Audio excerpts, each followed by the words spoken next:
दोस्तों, दूसरों को इज्जत देकर खुद भी इज्जत कमाया जा सकता है। और कोई इंसान अच्छा या बुरा नहीं होता, सिर्फ अच्छे कर्म करके खुद को अच्छा बनाया जा सकता है। हेलो गाइस, मैं प्रवीण ज्ञान डैडी से लेकर आया हूँ आपके लिए एक छोटी सी कहानी। ये कहानी है एक चित्रकार की। एक बार की बात है कि एक चित्रकार जो एक गांव में रहा करता था, वो इतना अच्छा चित्रकारी करता था कि उसकी खूबियाँ पूरे उसके गांव में, पूरे उसके राज्यों में फैली हुई थी। दूर दूर से लोग आते उसको देखने कि क्या चित्रकारी बनाता है। अगर वो ऐसी चित्रकारी करता था कि मानो कोई इंसान उसके सामने बैठ जाए तो उसको आप उसकी चित्रकारी को पहचान नहीं पाते हैं कि वो असली है या वो चित्रकारी है। वो इतनी अच्छी चित्रकारी करता था। और वो जो चित्रकार था वो कृष्ण जी का भक्त भी था। वो डेली मंदिर जाया करता था, रोज जाता था मंदिर, और वहाँ पे कृष्ण जी का मंदिर था, वहाँ पे रोज पूजा करता था। बहुत पुजारी भी था जो चित्रकार था। शायद उसे कह सकते हैं कि जो भगवान की शक्ति थी, जो उसको नेचुरल पावर थी, जो एक भगवान की शक्ति मिली थी उसे उस चित्रकारी के रूप में। तो वो इतनी अच्छी चित्रकारी करता था। ऐसे ही एक बार वो मंदिर गया। मंदिर के कुछ भक्तों ने उससे एक रिक्वेस्ट किया। उससे कहा कि भैया तुम ऐसा करो कि एक मंदिर के लिए एक कृष्ण और कंस की चित्रकारी बना दो। एक ऐसी पेंटिंग बनाओ जिसमें कन्हैया हो छोटा सा और एक कंस हो। उसकी तुम एक चित्रकारी करके कर दो इस मंदिर के लिए, तो बहुत ही अच्छा होगा। तो एक्चुअली वो ऑलरेडी एक पुजारी था, एक बिल्कुल धार्मिक था। तो वो कहा कि बिल्कुल ठीक है, मैं भगवान के लिए कुछ भी कर सकता हूँ, तो मैं ज़रूर बनाऊँगा और पूरे दिल से बनाऊँगा। तो उसने कहा, मंदिर के जो पुजारी लोग थे उनसे कहा कि भैया ऐसा करो कि मैं किसी को देख करके चित्र बनाता हूँ, तो ऐसा करो कि एक प्यारा सा बच्चा जो हो, जो बिल्कुल कृष्ण भगवान जैसे दिखता हो, उसको आप ढूंढ करके ले आओ। और एक कंस जिसके चेहरे का भाव थोड़ा क्रूर टाइप का हो, तो उसको मैं देख करके दोनों की चित्रकारी बना दूंगा। मेरे लिए बहुत ही अच्छा होगा। तो आप लोग ऐसा करो कि दोनों लोगों को ढूंढ करके लाओ। तो जो मंदिर के लोग थे वो कहें कि बिल्कुल ठीक है, हम लोग देख करके सर्च करके लाते हैं। दौड़े दौड़े गए, गांव में ढूंढा उन्होंने, तो एक बहुत प्यारा सा बच्चा मिला। उसको उन्होंने लेकर मंदिर पर आए और उस चित्रकार को दिखाएं कि देखो भैया, ये सही है। तो उसने कहा बिल्कुल सही है। और उसने उस बच्चे की चित्रकारी की, उस कृष्ण भगवान के रूप में। उसकी चित्रकारी वाकई में बहुत ही सुंदर थी। ऐसा लगता था कि कृष्ण कन्हैया बेसाक्षात एकदम चित्र में पड़े हों। ऐसा लगता था कि साक्षात कृष्ण कन्हैया उतर आए हों उस पेंटिंग में। ऐसी पेंटिंग करता था। उसके बाद फिर बात आई कंस की।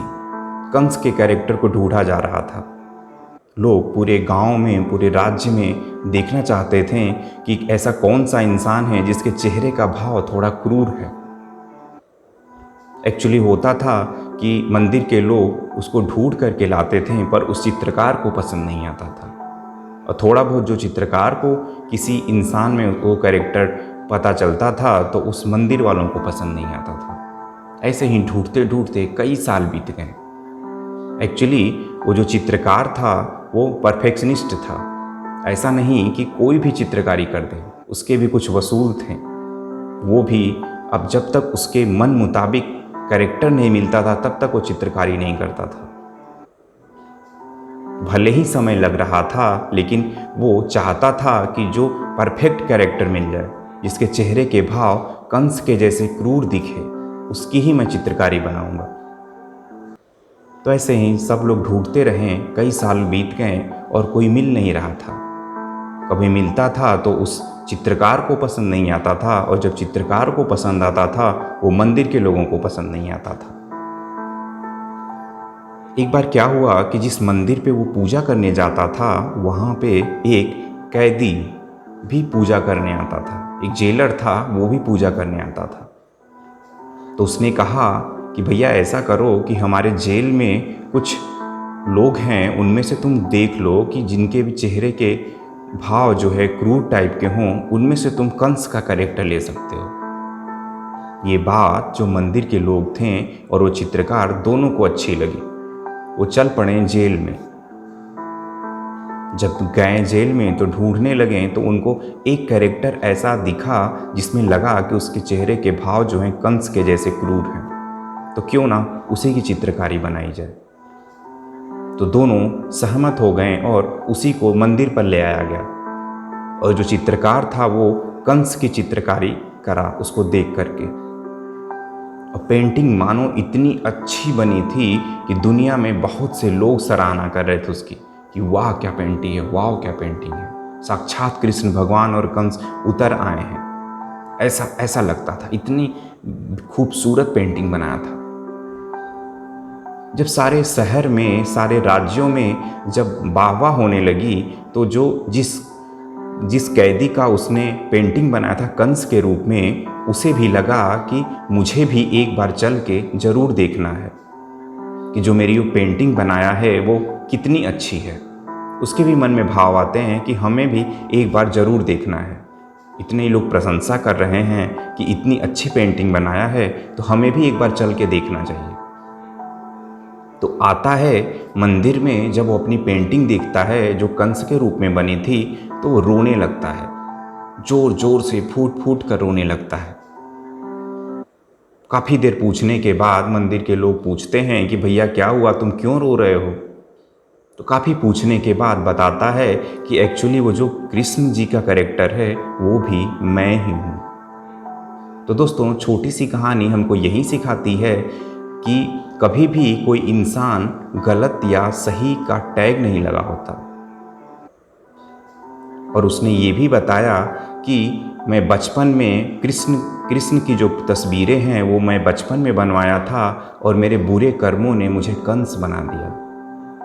तो कृष्ण कब कंस बन गया पता नहीं चला, मेरे बुरे कर्मों ने सिर्फ हमको उस कृष्ण से कंस बना दिया। तो दोस्तों, छोटी सी कहानी हमको यही सिखाती है कि कभी भी किसी भी इंसान पे अच्छे और बुरे का टैग नहीं लगा होता। जब आँख खुले तब सवेरा, जैसा कि हमारे पुराणों में लिखा गया है। तो कभी भी अगर आपसे कोई गलत कार्य हो गए हों या किसी चीज़ों पे पछतावा हो जो आपने गलत किया हो, या आप किसी गलत डायरेक्शन में गए हों या किसी गलत लोगों के साथ हों, तो अभी भी वक्त है, अभी भी वक्त है आपको सुधरने का। अगर आप अभी से भी अच्छे कर्म करने लगें तो बेसिकली आप अच्छे इंसान बन जाएंगे। कोई इंसान पे टैग नहीं लगा होता कि ये अच्छा इंसान है, ये बुरा इंसान है। सिर्फ आपके कर्म ही बताते हैं कि आप अच्छे हैं या बुरे हैं। तो कभी भी कोई गलती हो गई हो तो बिल्कुल अभी वक्त है और अच्छा बन जाइए और दुनिया में अपनी अच्छाइयों को फैलाइए, क्योंकि कोई इंसान अपने कर्मों से ही अच्छा या बुरा होता है।